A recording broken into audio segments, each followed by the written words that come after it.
देवहूति, आकृति और प्रसूति। देवहूति मैया का विवाह कर्दम ऋषि के साथ में, इनके यहाँ कपिल भगवान प्रकट हुए।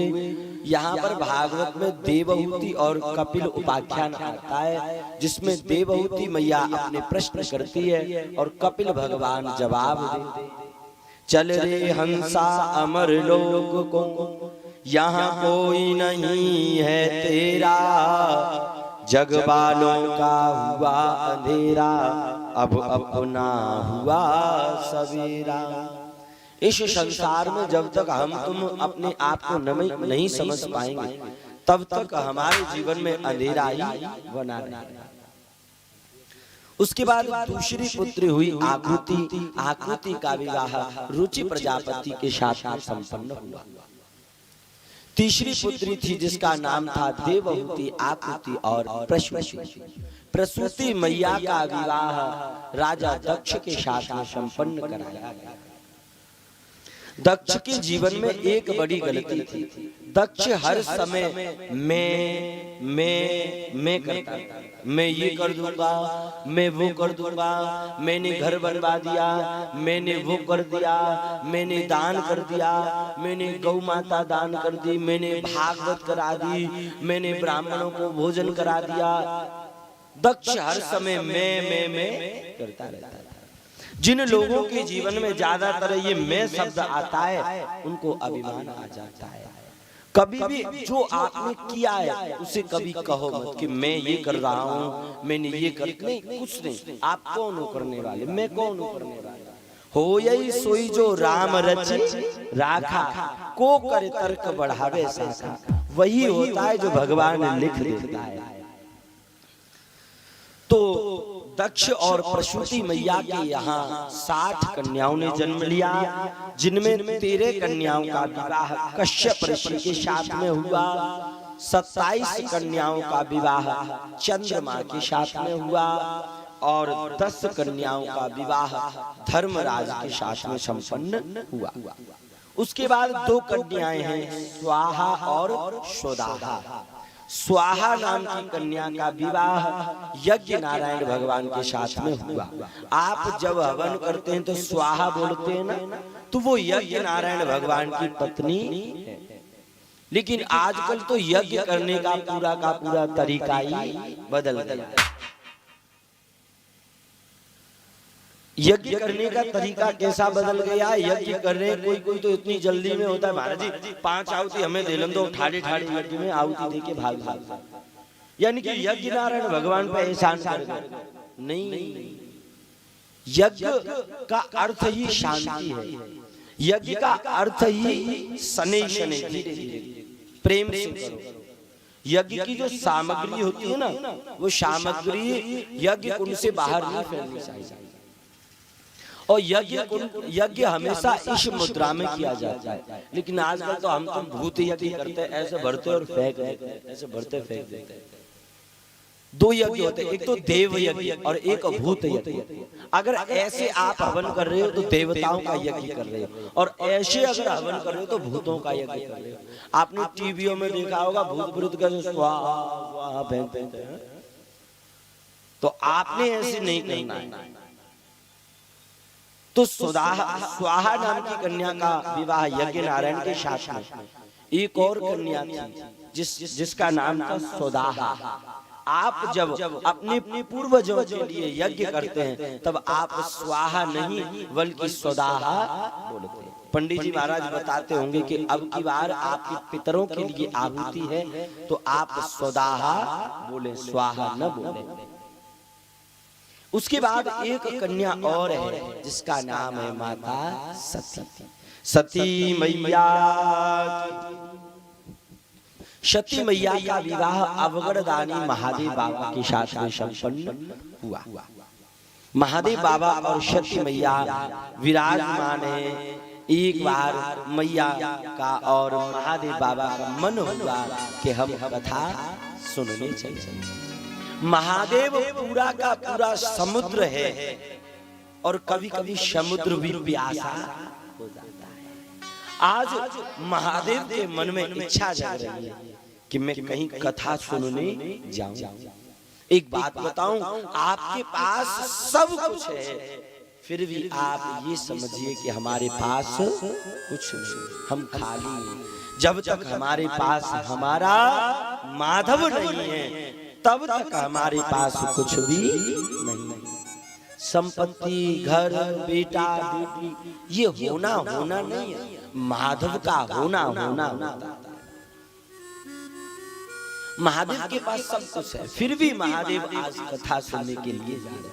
कहाँ? कुंभज ऋषि के आश्रम पर। और कुंभज किसे कहते हैं? घड़े को। कुंभ, एक बात बताओ, समुद्र घड़े के पास जा रहा है, यानी कि महादेव संदेश दे रहे हैं, हमेशा इतने सरल रहो कि आप घड़े का भी सम्मान करो, हमेशा इतने द्रवित रहो कि आपके द्वार पर कोई भिखारी भी आ जाए ना तो आप उसे भी राजा समझो। ऐसे हमेशा खाली रहो, ऐसा मन समझो कि ये गरीब है, हम नहीं, ऐसी दृष्टि नहीं होगी। तुलसी या संसार में सबसे मिलिए धाये, ना जाने किस भेष में नारायण मिल जाए। क्या पता माधव आपके द्वार पर भिखारी बन के आ जाए और तुम अपनी कोठी बंगला के अभिमान में उसका अपमान ही कर दो। इसलिए सदैव अपने आप को खाली करिए। एक बार त्रेता जुग माही, एक बार त्रेता जग माही, शंभो गए कुंभज ऋषि बाई, सब गए कुंभज ऋषि बाई, संग सती जग जननी भवानी, राम सिया राम सिया राम सिया राम, पूजय है ऋषि अखिलेश्वर जानी, राम सिया सती मैया है साथ में। एक बार त्रेता युग में रामायण की चौपाई में जब जब एक बार शब्द आया है, तब तब एक नई लीला घटित हो जाती है। महादेव बाबा कुंभज ऋषि के यहाँ कथा सुनने गए और साथ में कौन है? संग सती जग जननी भवानी, सती मैया है। कथा सुनने गए और महादेव बाबा जैसे ही आए तो कुंभज ऋषि आसन से खड़े होकर के महादेव का सम्मान करने लगे। अरे महादेव आइए, मैं धन्य हो गया, मैं धन्य हो गया। मैया सती सोचने लगी, है गई कथा। जब कथा कहने वाला और कथा सुनने वाले का सम्मान कर रहा है तो कथा कैसी होगी फिर? तो मैया सती को संशय हो गया कि कथा कहने वाला सम्मान कर रहा है, हालांकि कथा कहने वाले को सम्मान नहीं करना चाहिए। तो मैया सती को संशय हो गया कि ये क्या कथा कहेंगे। राम कथा मुनि वर्ज बखानी, सुनी महेश परम सुख मानी। कथा महादेव ने तो सुनी, लेकिन मैया सती ने कथा नहीं सुनी। क्यों नहीं सुनी? क्योंकि मैया सती को संशय था, और जब तक हमारे तुम्हारे मन में संशय रहेगा तब तक हम और आप कथा नहीं सुन पाएंगे। अगर संशय रहेगा कि ज्यादा हवा चल रही है तो मन हवा में ही जावेगा, कथा में नहीं जावेगा। अगर संशय रहेगा कि अच्छा नहीं लग रहा है तो मन वहीं भगेगा, कथा में नहीं जाएगा। इसलिए जितने भी संशय हैं सबको समाप्त करके कथा सुननी चाहिए। महादेव और सती कथा सुन के वापस आए। महादेव ने तो कथा सुनी, सती ने कथा नहीं सुनी। उधर आकाश में से महादेव सती जा रहे थे और नीचे राम लीला कर रहे थे। राम जी कौन सी लीला कर रहे हैं? राम जी की देवी जी सीता जी का हरण हो गया है और राम जी सीता जी के लिए रो रहे हैं। हो हे खगमृग हे मधुकर श्रेणी,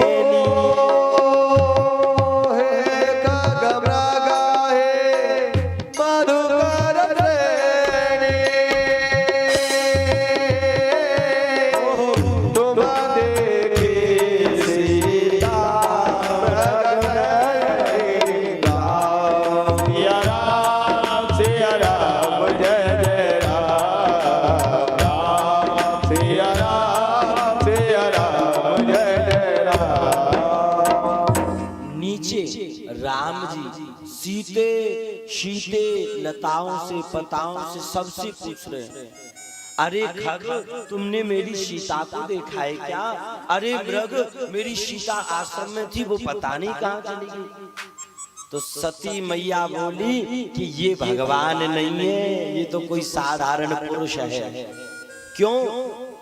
क्योंकि यदि ये भगवान होते तो स्त्री के लिए ऐसे नहीं रोते, ये तो कोई साधारण है। महादेव बोले नहीं देवी, ये राम भगवान ही है, ये तो भगवान लीला कर रहा है। अगर नहीं मान रही है तो जाकर के परीक्षा ले। तो सती मैया राम जी की परीक्षा लेने के लिए गई हैं कि ये भगवान है कि कोई साधारण पुरुष है। सती मैया ने परीक्षा कैसे ली? सती मैया ने सीता जी का रूप बना लिया और सीता जी का रूप बना करके राम जी के आगे आगे सती मैया चलने लगी। लक्ष्मण जी बोले भैया मैया मिल गई, मैया मिल गई, देखो मैया वो जा रही है। तो राम ने कहा लक्ष्मण ये सीता नहीं है। क्यों? अगर ये सीता होती तो मेरे पीछे चलती, मेरे आगे नहीं चलती। क्यों? क्योंकि मेरी सीता का नियम था, मेरी सीता कभी भी मुझसे आगे नहीं चलती, मेरे पीछे चलती। राम जी गए, राम जी ने जाकर के सती मैया को प्रणाम किया। मैया प्रणाम, महादेव बाबा ठीक हैं? अब सती मैया घबरा गई, ओहो ये तो वास्तव में भगवान है, मैं तो इनको साधारण समझ रही थी। सती मैया ने अपना चेहरा लटका लिया और क्षमा याचना करके महादेव के पास आ गई। महादेव ने पूछी परीक्षा ले आए? तो यहाँ पर सती मैया ने महादेव से झूठ बोल दिया। एक बात बताऊं, जीवन में झूठ नहीं बोलना चाहिए। झूठ ही लेना, झूठ ही देना और झूठ ही भोजन, झूठ चवे। लेकिन हम तो खूब चकाचक झूठ बोलते हैं। जब तक झूठ न बोल लेवे तब तक ऐसा लगता है कि आज हमारा भोजन ही नहीं पचाया है। हमें आदत हो गई है झूठ बोलने की और बात बात पे झूठ बोल ले। भगवान एक तरफ तो सत्य बोलने वाले लोगों को देखता है और एक तरफ झूठ बोलने वाले लोगों को देखता है। तो सती मैया ने कह दिया महादेव मैंने कोई परीक्षा नहीं ली, मैं तो बस गई और आपकी तरह प्रणाम करके वापस आ गई। झूठ बोल दिया। कछु न परीक्षा लीन गुसाई, कछु न परीक्षा लीन गुसाई, कीन प्रणाम तुम्हारी ही नाई। राम सिया राम सिया राम सिया राम, राम सिया राम सिया राम सिया राम। मैंने कोई परीक्षा नहीं, लेकिन महादेव जी को विश्वास नहीं हुआ। आंख बंद करी महादेव बाबा ने तो पता पड़ गया कि सती सीता बन करके गई है और मुझसे झूठ बोल रही है। तो महादेव ने कहा सती तुमने मुझसे झूठ बोला है, एक बार सती अब इस झूठ बोलने की वजह से तुम्हें मुझसे दूर होना पड़ेगा। सती के पिता है जिनका नाम है दक्ष। दक्ष ने एक यज्ञ किया है, उस यज्ञ में सब आए हैं और जैसे दक्ष ने यज्ञ में प्रवेश किया तो सबने दक्ष का स्वागत किया, लेकिन 3 लोगों ने दक्ष का स्वागत नहीं किया। उनमें से 3 लोग कौन हैं जिन्होंने स्वागत नहीं किया? एक तो भगवान नारायण। तो दक्ष ने सोचा नारायण भगवान मेरे बाबा हैं और बाबा भले ही स्वागत करेंगे। दूसरे हैं ब्रह्मा जी महाराज, तो ब्रह्मा जी ने भी स्वागत नहीं किया। तो दक्ष कहने लगा ब्रह्मा जी मेरे पिताजी हैं, तो पिताजी थोड़ी पुत्र का सम्मान करेंगे। और तीसरे हैं अवगढ़दानी महादेव बाबा। अब दक्ष बोला ये मृग छाला पहनने वाला ये क्यों नहीं खड़ा हुआ सम्मान? अरे अब जो आदमी सम्मान लेना जानता होगा वो देना जानता होगा। ये तो कैलाश पर्वत पे रहता है, आदमियों में रहेगा तो पता पड़ेगी कि सम्मान लेना देना भी होता है। अब दक्ष ने खूब बुरे शब्द महादेव को कहे। महादेव सुनते रहे, समाधि में थे, लेकिन महादेव के बगल में नंदी बैठा था। नंदी से सहन नहीं हुआ तो नंदी ने खड़े होकर के दक्ष को श्राप दे दिया। दक्ष, जिस मुंह से तुम महादेव को बुरे बुरे शब्द कह रहे हो, मैं श्राप देता हूँ तुम्हारा ये मुंह, तुम्हारा ये सिर कट जाए और बकरे का सिर हो जाए। तो श्राप दे दिया। अब इधर दक्ष के यहाँ पर ब्राह्मण यज्ञ करने आए थे तो ब्राह्मण ठाड़े हटे, क्यों रे नंदी ने बता, ससुर और जमाई की लड़ाई चल रही है तो बीच में तू क्यों बोला? हम भी श्राप देते हैं महादेव के जितने भी गण हैं वो सब के सब चाटुकार हो जाएं, सब के सब पाखंडी हो जाएं। तो महादेव के गणों ने फिर श्राप दे दिया कि दक्ष के यहाँ जितने ब्राह्मण आए हैं हम उनको श्राप देते हैं ये श्री अंगहीन हो जाएं। महादेव बाबा बोले, समझ में नहीं आ रहा है भैया, ये सम्मान समारोह चल रहा है कि श्राप समारोह चल रहा है?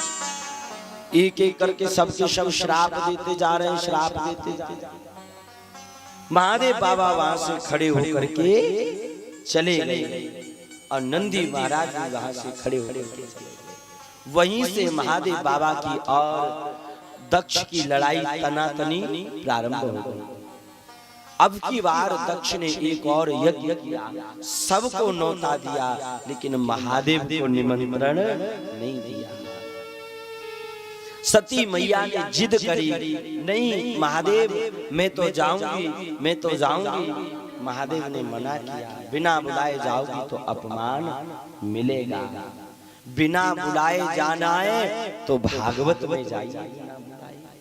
लेकिन आजकल तो आदमी भागवत में भी जाने के लिए निमंत्रण का इंतजार करता है। अरे जो भागवत करा रहा है ना, आप उसके यहाँ नहीं जा रहे हो, आप तो अपने भगवान के यहाँ जा रहे हो। तो बिना बुलाए जाना है तो भागवत में जाइए, भंडारे में जाइए, इन चीजों की जगह पे जाइए। सती मैया नहीं मानी, बिना बुलाए गई तो अपमान हुआ सती मैया।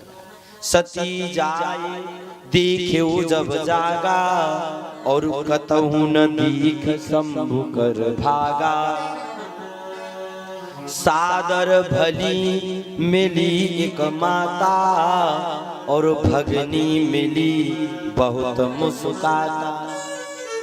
एक माता मिली, माता ने सती का थोड़ा सा सम्मान किया। दक्ष ने कहा मृगछाला पहनने वाले को नहीं लाई, खूब अपमान हुआ। सती मैया को क्रोध आ गया।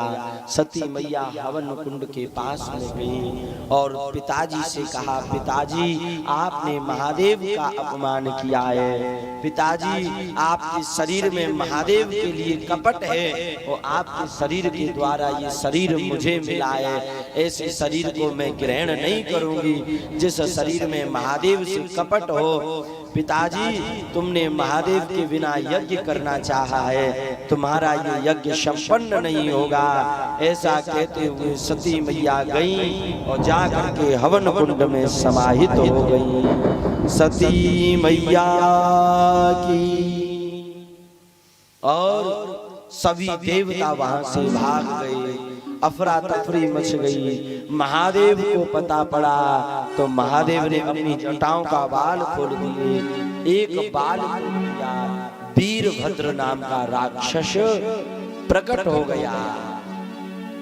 वीरभद्र दौड़ा दौड़ा गया, जाकर के वीरभद्र ने पूरी सभा को तहस महस कर दिया। दक्ष के सिर को धड़ से अलग कर दिया। अब सबके शव महादेव के पास। प्रभु दक्ष का सिर कट गया और दक्ष राजा है, अब ये प्रजा कैसे चलेगी? तब महादेव ने कहा, ब्रह्म मुहूर्त में उत्तर की दिशा में जाना, जीव जंतु पशु पक्षी कोई भी मिल जाए उसके सिर को धड़ से अलग करके उसका सिर दक्ष के सिर पर लगा देना। उत्तर की दिशा में गए तो एक बकरा मिला और बकरे का सिर धड़ से अलग करके दक्ष के सिर पर धड़ पर लगा दिया और इस प्रकार दक्ष बम बम करने लग गया। महादेव के भक्त बड़े अनोखे होते हैं। महादेव को दूध इत्यादि चढ़ाते तो बम बम की ध्वनि इत्यादि करते हैं। इस प्रकार सुखदेव कहते हैं परीक्षित, ये मैंने आपको देवहूति, आकुति और प्रसूति तीनों के वंश का वर्णन श्रवण कराया। श्री खिलन बिहारी सरकार की जय जय श्री राधेश। तो यही सती मैया अगले जन्म में पार्वती बन करके आई, मैना और हिमांचल के यहाँ पर पुत्री बन करके आई। अच्छा, भगवान एक भक्त था, वो भक्त एक गुरुजी के पास गया। ये आपको एक ऐसा मार्ग बता रहे हैं हम, इस मार्ग को यदि आप अपना ले लेंगे तो आपको सहज रूप से परमात्मा मिल जाएगा। उल्टा नाम जपा जग जाना और वाल्मीक भय ब्रह्म क्षमा। वाल्मीकि जी महाराज पेड़ से बंधे हुए थे तो राम राम कहने की कही थी इनसे, तो ये राम राम तो भूल गए, मरा मरा कहने लग गए और उल्टा नाम जपने लग गए तो ब्रह्म के समान हो गए।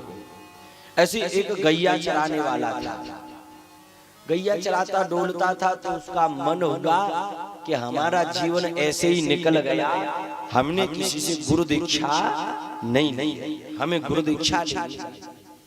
और आदमी जब तक गुरु दीक्षा नहीं लेता है तब तक आदमी का जो दान होता है वो भी नहीं लगता है, ऐसा बता।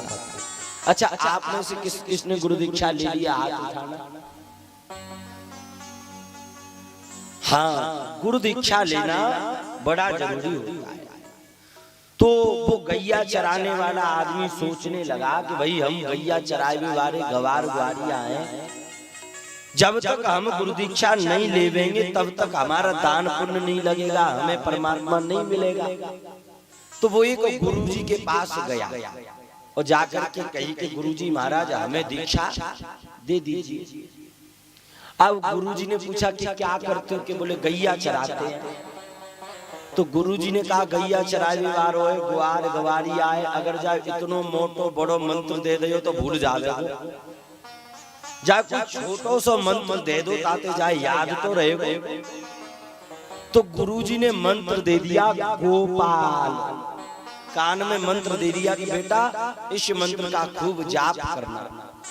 अब वो गैया चरावे वाला ग्वार गवारिया मंत्र लेके तो आए गए, जैसे ही गैया चराए गए तो मंत्र भूल गए।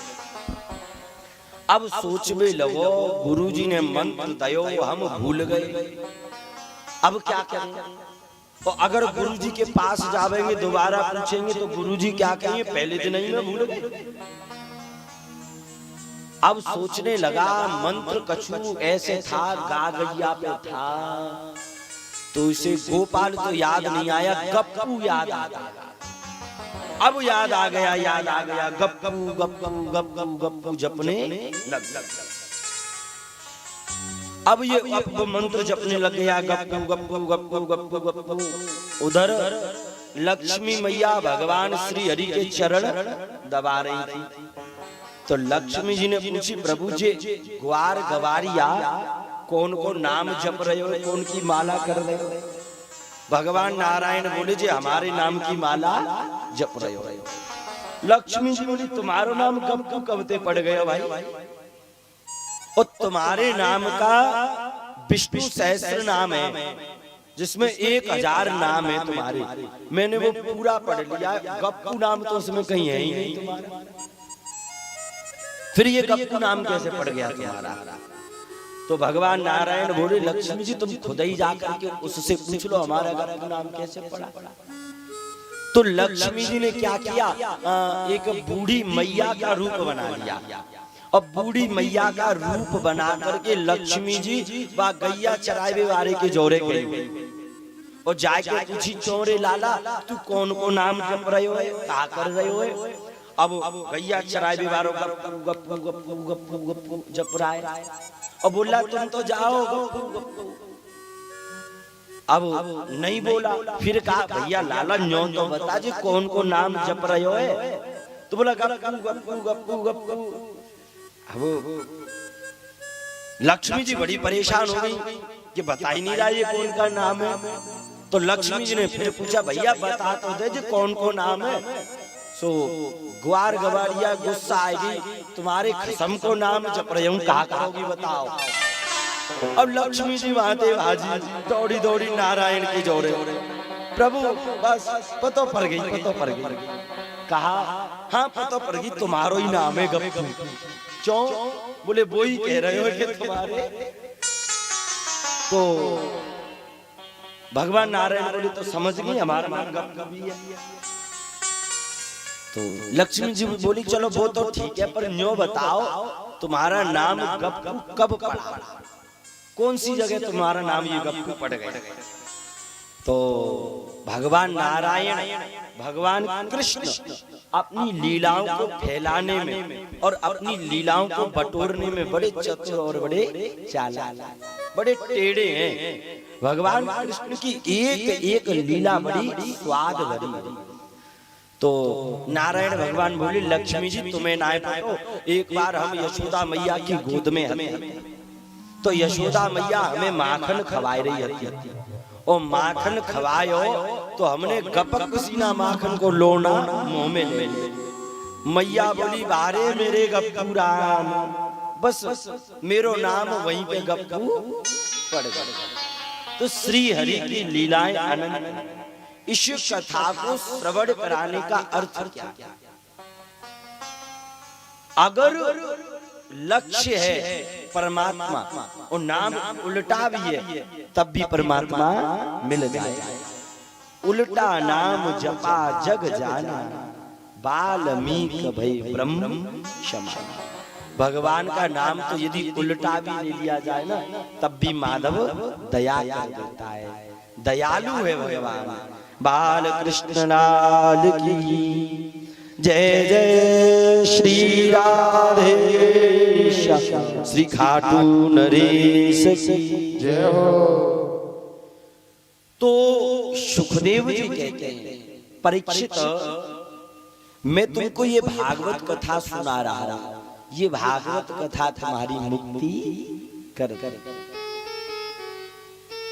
सुखदेव कहते हैं परीक्षित वही सती मैया पार्वती बन करके आई।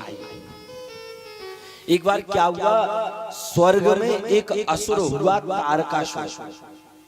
उस तारकासुर को वरदान लगाया कि जे महादेव बाबा की संतान से मरेगा। तारक असुर भयउ तेहि काला, भुज प्रताप बल तेज विशाला।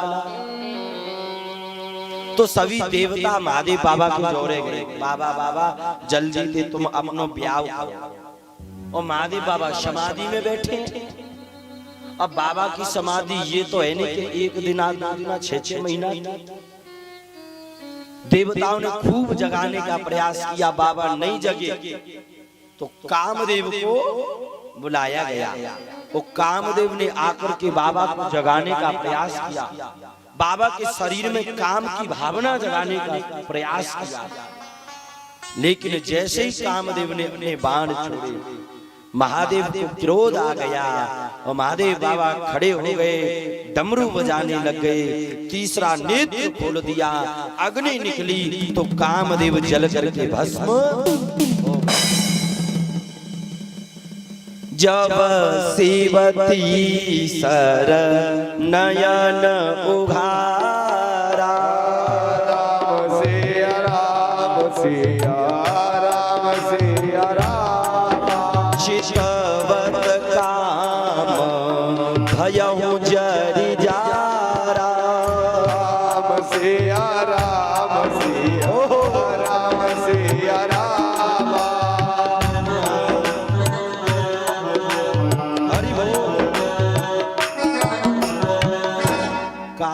जल के भस्म हो गया।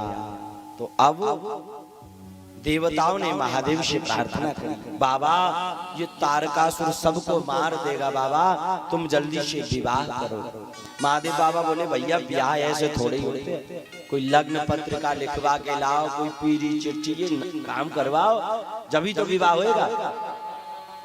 महादेव ने कहा हिमाचल प्रदेश में जाइए, पार्वती जी हमें पति स्वरूप में प्राप्त करने के लिए कठोर तपस्या कर रहे हैं। तो भगवान ब्रह्मा जी ने अपने गणों को भेजा, जल्दी जाओ हिमाचल प्रदेश में। गण गए, जाकर के मैना मैया से कहा आपकी लली पार्वती से महादेव बाबा ब्याह करना चाहते हैं। तो मैया बड़ी खुश हो गई, ओ हो हमारे इतने बड़े भाग्य के महादेव दूल्हा बन करके आवेंगे हमारे घर। बोले हाँ, अच्छा विवाह कब का छेका है? तो भगवान ब्रह्मा जी के गण सोचने लगे अगर लंबा विवाह छेक दिया महीना 6 महीना का तो बाबा की समाधि लग जाएगी, और बाबा की समाधि लग जाएगी तब तक ये तारकासुर सब देवताओं को खा जाएगा। क्या करें? बोले 2 दिन बाद ही ब्याह छेक। तो जल्दी विवाह छेक दिया मैया, ऐसे ऐसे 3 दिन बाद ही ब्याह। अच्छा, शिव पुराण के अनुसार महादेव बाबा का विवाह कब हुआ? बैसाख में शुक्ल पक्ष में गुरुवार के दिन पंचमी तिथि को महादेव बाबा का विवाह हुआ शिव पुराण के अनुसार। लेकिन वैसे हम और आप महाशिवरात्रि को मनाते हैं। अब तैयारियां होने लग गई हिमाचल प्रदेश में और उधर स्वर्ग में। लगी सवारन सकल सुर वाहन विविध प्रकार, हो यही सगुन मंगल सुभद कर यही छपरागा। देवता अपनी तैयारी करने लग गए। तो भगवान नारायण अपने शेषनाग को पुष्प लगाने लगे, ब्रह्मा जी अपने कमलासन पर फूल की लड़ी लटकाने लग गए, इंद्र देवता अपने ऐरावत को सजाने लग गए, और यमराज अपने भैंसे को रगड़ रगड़ के नवाने लग गए। हाँ, तो भैंसे ने पूछा कि ऐसे काहे को नवा रहे हो? बोले चुप रहो, महादेव बाबा की बारात में जावेंगे तो तुम पे ही तो बैठे जावेंगे। तो खूब भैंसे को रगड़ रगड़ के नवाया। अच्छा, इन देवताओं ने इतना नहीं सोचा कि भैया जो दूल्हा है वो दूल्हा तैयार हो रहा है कि नहीं हो रहा है। और 3 बज गए शाम के, देवता सब तैयार हो गए, महादेव बाबा तैयार ही नहीं हुए। और आज बाबा की बारात हो रही। कैलाश पर्वत पे मात्र श्रृंगी, भृंगी और नंदी और चौथे महादेव बाबा। तो श्रृंगी बोला बाबा आज तुम्हारा विवाह है तो तुम तैयार नहीं होगे? तो महादेव बाबा बोले हमें किस बात का तैयार होना, हम तो पहले से ही तैयार है। नहीं बाबा, ये तो कैलाश पर्वत है, यहाँ तो कोई दिक्कत नहीं है, दूसरे के द्वार पे जाएंगे तो थोड़ा सा तैयार होकर जाना जरूरी है। तो महादेव बाबा के गण बोले बाबा अगर आप बुरा ना मानो तो आपको दूल्हा हम ही बना दे। तो महादेव बाबा बोले हाँ बना दो। अब भैया जो आदमी खुद जैसी माला पहनेगा, जैसे कपड़े पहनेगा, सामने वाले को वैसे ही पहनाएगा। अब ये खुद मुंडों की माला पहनते तो बाबा को भी मुंडों की माला ही पहनाएंगे। महादेव बाबा के गण और महादेव बाबा का श्रृंगार करने लग गए। शिव ही संभोगन करहि श्रृंगारा। राम सिया राम सिया राम सिया राम। जटा